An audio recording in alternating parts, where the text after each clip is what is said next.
Hello everyone, welcome to another video. So in today's video we'll be looking at osteoporosis. So osteoporosis is a condition where the bones become weak, brittle, and more likely to break, even with minor injuries, minor falls.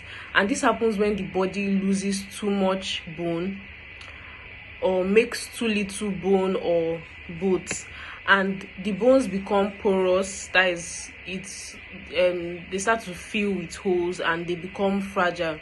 So it is this osteoporosis, it's sometimes called the silent disease, because bone loss occurs slowly and without symptoms until a fracture, that is a broken bone, happens, often in the hip, the spine, or the waist. So a bone is a living tissue that is constantly being broken down and rebuilt. So in healthy adults, this process is balanced. This process is balanced in healthy adults, but with aging or certain health problems, bone breakdown, that is resorption, outpaces bone formation, leading to loss of bone mass. So osteoporosis is most common in menopausal women, older adults, people with a family history of fractures or bones, and without improvement or without treatment, osteoporosis can lead to disability. It can lead to chronic pain and decreased quality of life. So for the causes and the risk factors, the main cause of osteoporosis is, number one, aging. Like bone loss increases with age. Then hormonal changes, especially having low estrogen after menopause in women, or low testosterone in men. Then nutritional deficiency, particularly low calcium and vitamin D intake. Then lack of physical activity, especially weight-bearing exercises. Then certain medications such as long-term use of steroids, and also medical conditions such as thyroid disorders, chronic kidney disease, or malabsorption syndromes. So these are the various things that can cause this osteoporosis. So for the risk factors, it's more common in females, this osteoporosis, so that is one risk factor. Then age, when you are over 50 years, and the family history of osteoporosis or family history of fractures, and also small body frame or being underweight. Then smoking, having excess alcohol consumption, low physical activity, eating disorders like anorexia, or using medications like anti-epileptics, or even chemotherapy can cause this, can be a risk factor for this osteoporosis. So for looking at the physiology of this whole condition, the bones are made up of a matrix of collagen, and this collagen is a protein. So these bones are made up of a matrix of collagen and calcium phosphate, which give bones strength and structure. So we have osteoblasts. So osteoblasts are cells that build bone. Then osteoclasts are cells that break down bone. So a healthy balance between these two, osteoblasts and osteoclasts, is necessary to maintain strong and dense bones. So in osteoporosis, osteoclasts activity, that is, the osteoclasts are the cells that break down the bone. So this osteoclast activity increases, or it might be due to maybe the osteoblasts, the cells that build up the bone, the activity decreases. So either of the two, either increase in the osteoclast activity or decrease in the osteoblast activity.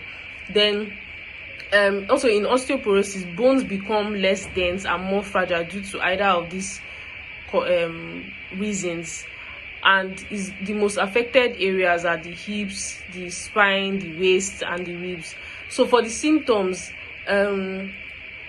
osteoporosis often has no symptoms until a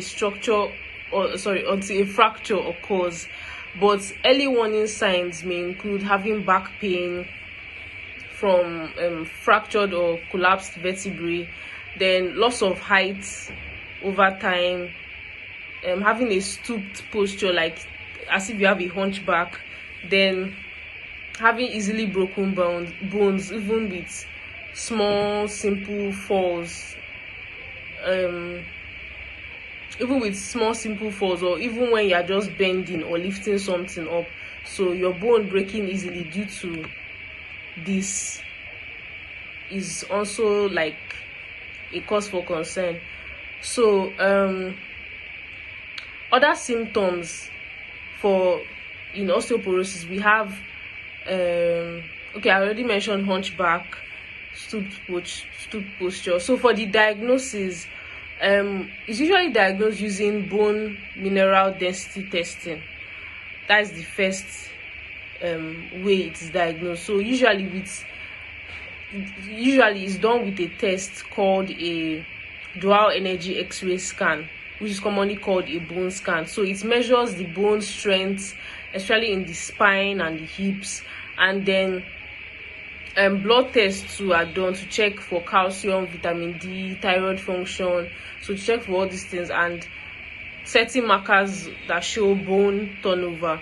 Then x-rays may show fractures or bone thinning, but they are not used to confirm like diagnosis of osteoporosis alone. So these other tests are done for the diagnosis. So people over age 50 with risk factors, or any adults with fractures not caused by major injury, are usually advised to be screened for this osteoporosis. So for the treatment aims to reduce bone loss, strengthen bones and prevent fractures. So for example, lifestyle modifications like adequate calcium intake through diet or taking calcium supplements, like usually 1000 to 1200 milligrams per day. Then vitamin D supplementation to support calcium absorption, and then weight bearing exercises such as walking, jogging, or resistance training. So all this can help. And if you are someone that smokes, quit smoking and try to limit alcohol use at the same time. So for the medications, so we can use bisphosphonates like alendronates, risedronates, and these bisphosphonates, what they do is that they slow down the breakdown of bones. So that is their function. Then we can also use selective estrogen receptor modulators. So they are used in women to like mimic estrogen's bone protecting effects. Then parathyroid hormone analogs like teriparatide, so this can be used to stimulate new bone formation. Then monoclonal antibodies can be used to help to reduce the bone loss too. And then hormone replacement therapy is sometimes used in younger post-menopausal women. So managing osteoporosis involves both treatment and education. So for example, for prevention strategies like installing handrails, improving lighting, or using walking aids, then monitoring, like going for regular bone density checks every 1 to 2 years.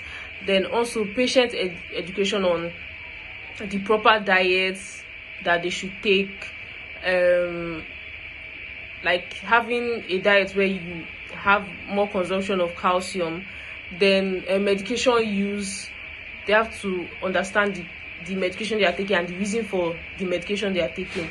And also encourage safe physical activity. Then medication review too is necessary, especially in older adults who may be taking multiple drugs that can increase the risk of them falling, and they might not even understand why they are taking all these multiple drugs, and some of them might be harming them, or they might not even need some of them after a certain period of time. So in summary, osteoporosis is a silent bone disease that leads to weak and brittle bones, increasing the risk of fractures, and it is most common in older adults and postmenopausal women, older adults above the age of 50, and it can be prevented or slowed down with dietary changes, physical activity, and medications. So that is it for this topic. I'll see you in the next video. Thank you for watching. Bye.